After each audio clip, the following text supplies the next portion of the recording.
এই যে হরে কৃষ্ণ মহামন্ত্র নাম, এই নামের মধ্যে কৃষ্ণ আছেন কজন, রাম আছেন কজন, আর হরে আছেন কজন? আচ্ছা একটু ভালো করে বুঝিয়ে দিই। মানে আমরা কবার কৃষ্ণ বলছি, কবার রাম বলছি, কবার হরে বলছি, সেটা বলুন। বলতে পারবেন? হয়ে গেল। করতে হয়, করি, তাই না? কে কজন আছে জানার দরকার নেই। রাধে। এই যে হরে কৃষ্ণ মহামন্ত্র নাম, এই নামটা আজকে বাড়িতে গিয়ে সকলে খাতায় লিখবেন, দিয়ে গনে গনে দেখবেন কজন কে কে আছে। 4 জন কৃষ্ণ, 4 জন রাম, আর 8 জন হরে নয় আমাদের মহামন্ত্র নাম। এইবার আমরা জানবো 4 জন কৃষ্ণ কে কে। 4 জন কৃষ্ণ কে কে আমরা জানবো। প্রথম শ্রী গোবিন্দ, দ্বিতীয় বাসুদেব, তৃতীয় জগন্নাথ, চতুর্থ হলেন বলভদ্র। মনে থাকবে কে কে? প্রথম শ্রী গোবিন্দ, দ্বিতীয় বাসুদেব, তৃতীয় জগন্নাথ, চতুর্থ হলেন বলভদ্র। 4 জন কৃষ্ণ হলো। এবার জানবো 4 জন রাম কে কে। প্রথম শ্রী রাধিকা, দ্বিতীয় শ্রী লক্ষ্মী, তৃতীয় সরস্বতী, চতুর্থ হলেন মা সুভদ্রা। 4 জন কৃষ্ণ, 4 জন রাম হলো। এবার আমরা জানবো 8 জন হরে কে কে আছে। চন্দ্রাবলী, রাধিকা, সুভাষিনী, সিংহাসন, সুদর্শন। আমাদের এই রাস্তার উপরেও সেবা দেওয়া হবে। আপনারা অধৈর্য হবেন না, আপনারা অধৈর্য হবেন না, একটু অপেক্ষা করুন। মনে থাকবে সকলে 4 জন কৃষ্ণ, 4 জন রাম, আর 8 জন হরে নয়। ভক্তরা কেউ চলে যাবেন না, প্রসাদ পেয়ে যাবেন। আর এই আমরা সময়কালীন ব্যবস্থা নিচ্ছি, রাস্তার উপরে আসন করা হচ্ছে, এখানে সেবা দেওয়া হবে, ভক্তরা কেউ যাবেন না। রাম হরে অর্থাৎ বাহ্যিক অর্থ হরণ করা, কিন্তু অভ্যন্তরীণ অর্থ হলো হরে অর্থাৎ শ্রী রাধিকা, শ্রী রাধা রানী। কৃষ্ণ অর্থে গোবিন্দ, রাম শব্দটি এসেছে রম ধাতু থেকে, অর্থাৎ রমণ করা। তাই হরে কৃষ্ণ নাম, রাধা গোবিন্দ যুগল নাম। তা শুধু নাম করলে হবে না, আমাদেরকে সেই নাম সম্পর্কে জানতেও হবে, তাই না? না জেনে কর্ম করা ভালো, না জেনে কর্ম করলে কোনো ফল হয় না। এদিকে প্রায় 3 মাস অতীত হয়ে গেল।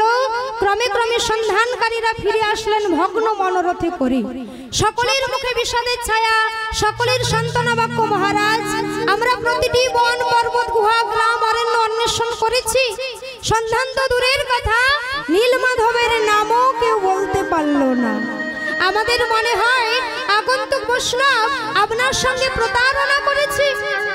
মহারাজ ইন্দ্রদুম্ন বলে উঠলেন, একথা তোমরা বলো না, কারণ বৈষ্ণব প্রতারক নয়, বৈষ্ণব কোনোদিনও প্রতারক হতে পারে না। তবে কি জানো, আমি প্রতারিত হয়েছি আমার শুদ্ধা ভক্তির অভাবে। আপনারা বিশ্বমাগারে যান, আমায় একটু ভাবতে দিন।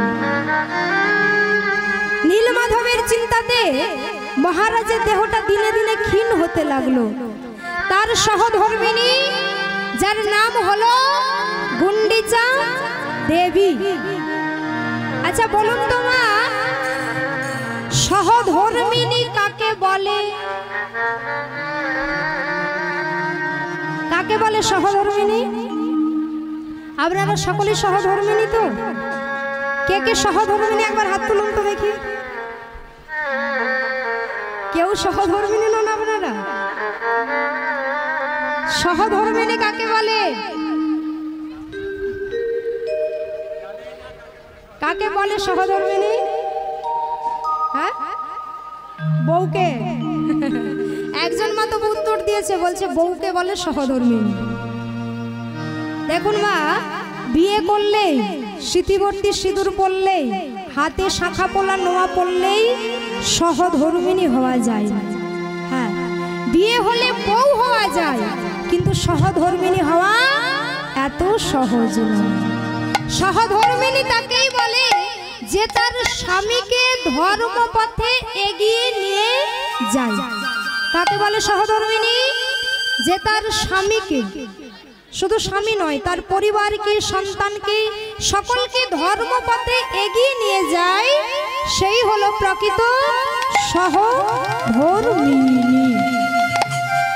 গুন্ডিচা দেবী হলেন মহারাজ ইন্দ্রদ্যুম্নের সহধর্মিনী। কেন? কারণ গুন্ডিচা দেবী সদা সর্বদাই তার স্বামীকে ধর্মপথে সাহায্য করতেন। তাই তো যখন মহারাজের দেহ দিনে দিনে ক্ষীণ হতে লাগলো নীলমাধবের চিন্তাতে, গুন্ডিচা দেবীর সদাই সান্ত্বনা বাক্য, মহারাজ মহারাজ, ভগবানের কৃপা লাভ করতে গেলে এত অধৈর্য হলে চলবে না। কারণ ভগবানের যারা ভক্ত হয়, ভগবান বারবার তাদের পরীক্ষা করে, যাচাই করে নেয় যে সে প্রকৃত ভক্ত হয়েছে কিনা, প্রকৃত নিজেকে সমর্পণ করতে পেরেছে কিনা গোবিন্দ চরণে। তাই গোবিন্দের ভক্ত হওয়া এ বড় শক্ত কথা। ভক্ত সাজা সহজ, কিন্তু ভক্ত হওয়া বড়ই কঠিন। আপনি এত অধৈর্য হবেন না, ধৈর্য ধরো। গোবিন্দের ভক্ত হতে গেলে অনেক পরীক্ষা দিতে হয়, অনেক চোখের জল ফেলতে হয়। তারপর যদি গোবিন্দ চরণ কেউ স্মরণ করে ধরে রাখতে পারে, গোবিন্দ তখন হয় তার দাসের দাস। কি বলেছে? যে করে আমার আশ, তার করি আমি সর্বনাশ। তবু যদি না ছাড়ে আমার পাশ, তখন হই আমি তার দাসের দাস। তাই ভক্ত হতে গেলে তৈরি থাকুন। অনেক পরীক্ষা দিতে হবে, অনেক চোখের জল ফেলতে হবে, অনেক কষ্ট পেতে হবে মা, তবেই কিনা গোবিন্দ তোমাকে ভক্ত বলে গ্রহণ করবেন। এত সহজ নয় গোবিন্দের ভক্ত হওয়া। তাই গুন্ডিচা দেবী তার স্বামীকে সান্ত্বনা দিচ্ছে, স্বামী এত অধৈর্য হলে কোনোদিনও গোবিন্দ কৃপা হয় না। আপনি ধৈর্য ধরুন, অপেক্ষা করুন।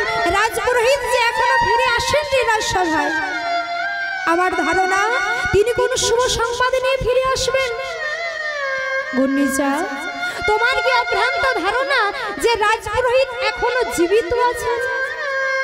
তিনি যে হিংস্র জীবজন্তুর আবাসভূমিতেও ভয় পায় না।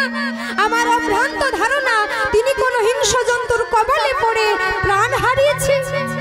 মনে মনে মাধবকে স্মরণ করছে, মাধব এ আমি কি করলাম? দ্রব্য হত্যার পাপে লিপ্ত হলাম। আমি অনাহারে, আমার এ তনু আমি ত্যাগ করব। গুন্ডিচা দেবীর নৈরাশ্যের অন্ধকারেও ক্ষীণ আশার আলো যে রাজপুরোহিত বিদ্যাপতি এখনো ফিরে আসেননি রাজসভায়। তার ধারণা রাজপুরোহিত কোনো শুভ সংবাদ নিয়ে তবেই ফিরবেন রাজসভায়। এদিকে রাজপুরোহিত বিদ্যাপতি বহু বন পর্বত গুহা গ্রাম অরণ্য অন্বেষণ করতে করতে চলেছে নীলগিরির গুহা। এ অরণ্য হলো জীবজন্তুর আবাসভূমি, তাই দ্রুত পদক্ষেপে এগিয়ে চলেছে কোনো মনুষ্য নিবাসের সন্ধানে। হঠাৎ তার ক্ষুধ পিপাসায় কাতর ক্লান্ত দেহটা ভূমিতে লুটিয়ে পড়ল। এক ছায়া মূর্তি অর্থাৎ বনদেবতা করলেন কি, ছায়ারূপ মূর্তি ধরে অমৃত সম বাড়ি দিয়ে যেন তার প্রাণ ফিরিয়ে দিলেন। আর সেই ছায়া মূর্তিকে অনুসরণ করতে করতে চলেছে বিদ্যাপতি। দর্শন করছে ছোট্ট ছোট্ট মাটির ঘর, আর সেই ঘরগুলির পবিত্রতা দেখে মনে হচ্ছে কোনো ঋষি আশ্রম বা অনুরূপ কোনো সাধন ক্ষেত্র। হঠাৎ ছায়া মূর্তিকে আর দেখা গেল না, প্রগাঢ় অন্ধকারে নেমে আসলো। তাই মূলধার দেশে গিয়ে সোচ্চারে ডাক দিলেন, কেউ কি আছে? কেউ কি আছেন এই আশ্রমে? আমি যে বড় বিপদাপন্ন, দয়া করে আমায় একটু আশ্রয় দিন। আর যেই এইভাবে সোচ্চারে ডাক দিয়েছে, আজ মূল আশ্রমের দ্বার খুলে যাচ্ছে। কেমন ভাবি? ধীরে ধীরে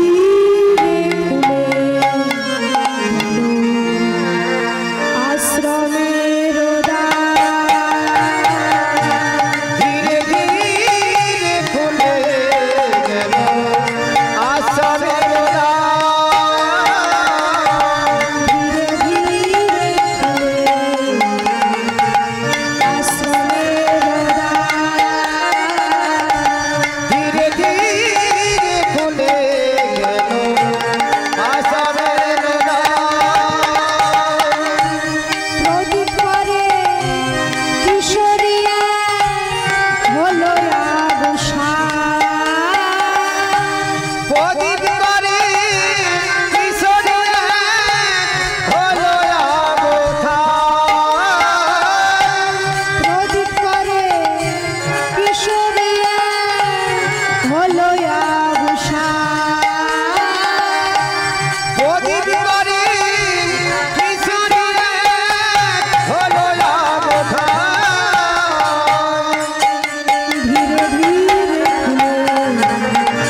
রূপ ধন্যা মনে হলো যেন ঋষি কন্যা ধীরে ধীরে খুলে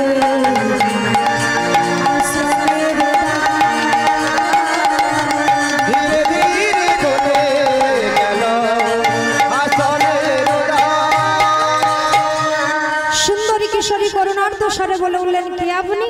প্রতি উত্তর আসলো, আমি হলাম একজন দিগ্ভ্রান্ত নিরাশ্রয় ব্রাহ্মণ, এখন আপনার আশ্রয় প্রার্থী। সুন্দরী কিশোরী মৃদু হেসে বলে উঠলেন, অভ্যন্তরে আসুন, নিরাশ্রয় জনে আশ্রয় দানী হলো এই আশ্রমবাসীর পরম ধর্ম। এই বলে ব্রাহ্মণকে একটি কৌচে বসিয়ে সুশীতল বাড়ি দিয়ে যুগল চরণ ধৌত করে নতুন বস্ত্র দিয়ে মুছাইয়ে দিলেন। সুন্দরী কিশোরী বলে উঠলেন, হে দ্বিজবর, আপনি তো পরিশ্রান্ত ক্লান্ত, তা আমার হাতে কি ফল জল গ্রহণ করবেন? কারণ আমি হলাম নিজ জাতি ব্যাধের মেয়ে। বিদ্যাপতি সঞ্চারে বলে উঠলেন, হে সেবাপরায়ণে, আপনি হলেন ভক্ত, ভক্ত তুষ্যতিকে বলাম ভক্তি প্রিয় মাধব। ভক্তের সেবায় স্বয়ং মাধব তুষ্ট হন। ভগবান কি কখনো বিচার করে মা যে কোন ভক্ত উচ্চ বর্ণের কোন ভক্ত নিম্ন বর্ণের? বিচার করে? করে না। কেন? কারণ ভগবানের কাছে ভক্তই হলো বড়, সে যেই বর্ণেরই হোক না কেন, যেই জাতিরই হোক না কেন। তাই হে সেবা পরায়ণে, স্বয়ং মাধব যদি ভক্তের সেবায় তুষ্ট হয়, তাহলে আমি কেন হব না? আপনি নিঃসংকোচে ফল জল প্রদান করতে পারেন। এই বলে বিদ্যাপতি ফল জল হলেন পরিতৃপ্ত। এইবার বিদ্যাপতি সঞ্চারে জিজ্ঞাসা করলেন, হে সেবা পরায়ণে, আপনার পরিচয়? প্রতি উত্তর আসলো, আমি হলাম বিশ্বাবসুর একমাত্র কন্যা, আমার নাম হলো ললিতা। আর এই যে দেখছেন, এটা হলো সবরপল্লী। জানেন তো, এখানে সবাই গরিব, কিন্তু কেউ অভাবী নয়। আমার পিতা বলেন, যার ভাব আছে তার অভাব কিসে? এই ভিনপল্লীর সকলেই আমার বাবার প্রজা। আমার পিতা তাদের নিজ নিজ পুত্র কন্যার মতোই স্নেহ করেন। আর এসব কথা বলতে বলতে হেনকালে বিশ্বাবসু আশ্রমে এসে উপস্থিত অপরিচিত ব্রাহ্মণকে দর্শন করে বিস্মৃত। মা ললিতা, ললিতা, এই আগন্তুক বৈষ্ণবকে? পিতা, ইনি হলেন একজন দিগ্ভ্রান্ত নিরাশ্রয় ব্রাহ্মণ। আপনার অনুপস্থিতিতেই আমি ওনাকে আশ্রয় দান করেছি। যদি কোনো ভুল ত্রুটি করে থাকি, আমার অপরাধ মার্জনা করবেন। ললিতা, তুই ঠিক কাজ করেছিস মা। নিরাশ্রয় জানে আশ্রয় দানই হলো আশ্রমবাসীর পরম ধর্ম। সেবায়তগণকে অনুরোধ করছি, এই রাস্তার ব্যাচ হয়ে গেলে আর বসাবেন না, রাস্তাতে আর বসাবেন না। এই ব্যাচই শেষ ব্যাচ। রাস্তায় যে ব্যাচটি বসেছে সেবা করতে, এইবারটাই শেষ। এরপরে আর রাস্তায় যেন না বসে, কারণ প্রশাসন থেকে আমাদের কাছে আধ ঘন্টা সময় ছিল, আধ ঘন্টা শেষ হয়ে গেছে। এরপরে আর রাস্তাতে ব্যাচ বসবে না। বিশ্বাবসু বলে উঠল, হে দ্বিজবর, আপনি তো পরিশ্রান্ত ক্লান্ত, আপনার সব কথা আমি পরে শ্রবণ করব, এখন আপনি বিশ্রাম করুন। বিদ্যাপতিকে বিশ্রাম করতে দিয়েছে বিশ্রাম কক্ষে। হঠাৎ বিদ্যাপতি যেন বিস্মৃত হলো। কেন না, যে সুগন্ধ আমোদিত হয়েছিল শয়ন মন্দিরে, যে সুগন্ধ আমোদিত হয়েছিল আগন্তুক বৈষ্ণবের অঙ্গে, সেই সুগন্ধ এই ব্যাধের গৃহে কোথাওতে আসছে। আর এসব কথা ভাবতে ভাবতে যখন বিদ্যাপতি ত্রন্দাটা লেগে আসলো, হঠাৎই মানুষ পটে ভেসে উঠলো ললিতার মুখচ্ছবি। কেমন ভাবে? পান্থ ভোজন শেষে সুতল আবেশে, পান্থ ভোজন শেষে সুতল আবেশে, পান্থ ভোজন শেষে সুতল আবেশে, পান্থ ভোজন শেষে সুতল আবেশে, ভেসে উঠে ললিতার বদন, ভেসে উঠে ললিতার বদন, ভেসে উঠে ললিতার বদন, ভেসে উঠে ললিতার বদন, বিরল কটাক্ষ বাণী জর্জরিত হয় প্রাণ, বিরল কটাক্ষ বাণী জর্জরিত হয় প্রাণ, বিরল কটাক্ষ বাণী জর্জরিত হয় প্রাণ, বিরল কটাক্ষ বাণী জর্জরিত হয় প্রাণ, ধ্বনি ধয় আধ জাগরণ, আধনি ধয় আধ জাগরণ, বিরল কটাক্ষ বাণী জর্জরিত হয় প্রাণ, আধুনিকায় আধ জাগরণ, আধুনিকায় আধ জাগরণ, মনে হয় যেন কতই আপন, মনে হয় যেন কত আপন, মনে হয় যেন কতই আপন, মনে হয় যেন কত আপন, কত ক্ষণিকের দর্শন, মনে হয় যেন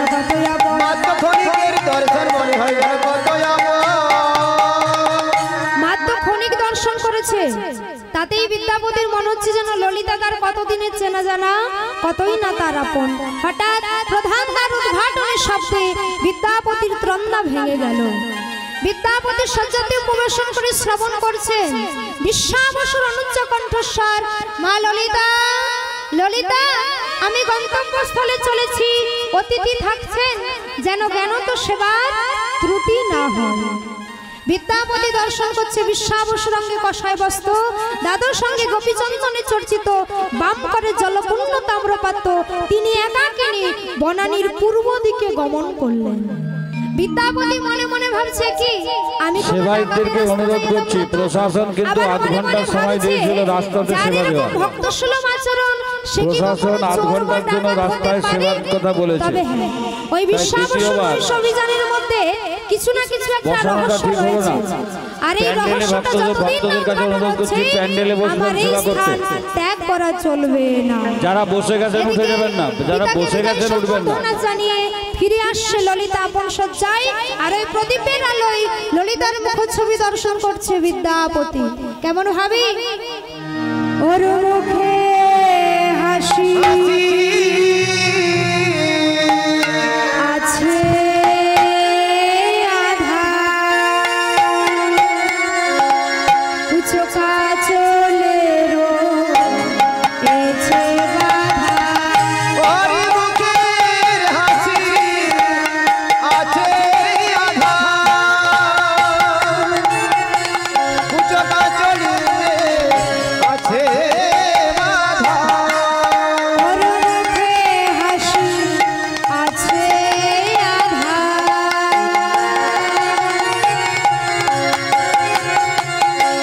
উচকা চলে রয়েছে বাধা। ওর মুখের হাসি আছে বাধা, উচকা চলে আছে বাধা। দাড়ির সদিশ উপকুচা মূলে, কালের সাধক উচ্চ বলে, দাড়ির সদিশ উপকুচা মূলে, কালের সাধক উচ্চ বলে। বিদ্যাপতির মন পড়ল বাধা, আজ বিদ্যাপতির মন পড়ল বাধা, বিদ্যাপতির মন পড়ল বাধা। আজ বিদ্যাপতির মন পড়ল বাধা। ললিতা উচকা চলিতে, বিদ্যাপতির মন পড়ল বাধা, ললিতার পুজোটা চলিতে বিদ্যাপতির মন পড়ল বাধা।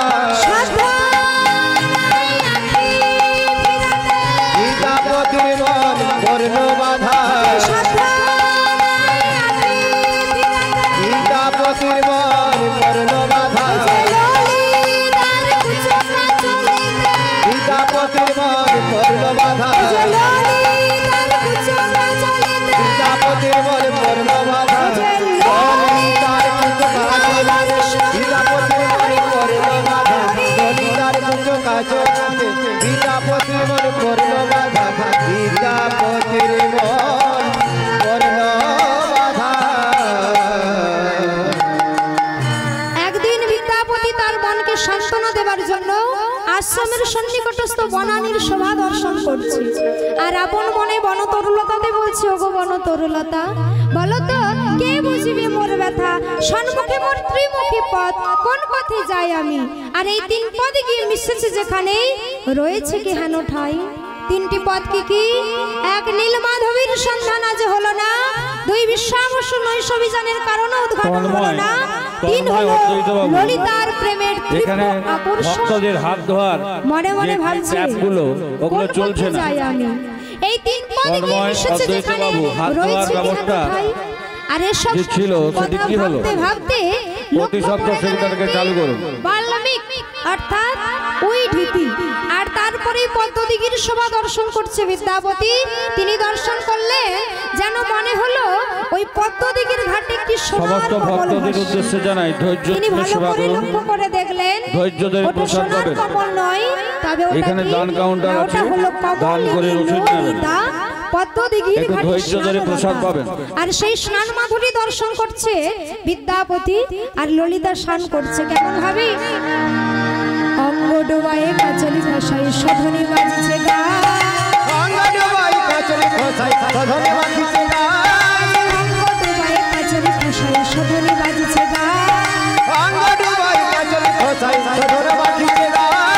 সুদীর্ঘ নদী জলেতে ভাসিছে জলে সবে জলতমালা,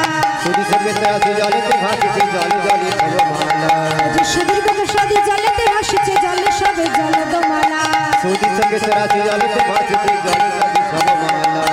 বর্ণনা অতীত বর্ণনা অতীত যার বর্ণ তাতে রত বর্ণনা অতীত।